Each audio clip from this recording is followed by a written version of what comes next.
Welcome to Luca is a billionaire, where the only thing I invest in is your answers. In this video, I will explain how to make a roux for crawfish etouffee. This fundamental step is absolutely essential for creating that rich, deep flavor and perfect texture in your dish. We'll cover everything from selecting the right ingredients to mastering the cooking process, ensuring your etouffee has that authentic, delicious taste.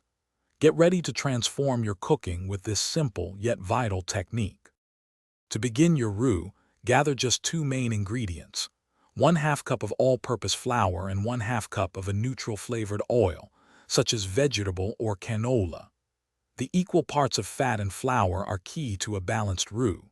You'll also want a sturdy, heavy-bottomed pot or a cast-iron skillet, which helps distribute heat evenly and prevents scorching, making your roux-making experience much smoother.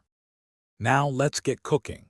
First, heat your chosen oil in the heavy-bottomed pot over a steady medium-low heat until it shimmers gently. Next, slowly whisk in the flour, ensuring there are no lumps, forming a smooth, thick paste. This is where patience comes in. You must stir this mixture continuously. Constant stirring prevents the flour from sticking and burning, which is vital for developing that beautiful, deep color and rich flavor. The goal for a crawfish etouffee roux is a rich, medium brown color, often compared to peanut butter or milk chocolate. Keep stirring diligently, and you'll notice the color gradually deepen from pale white to a golden hue, then to the desired nutty brown. As it darkens, a wonderful toasted aroma will emerge. Once it reaches that perfect shade, remove it from the heat immediately to stop the cooking process and prevent it from burning.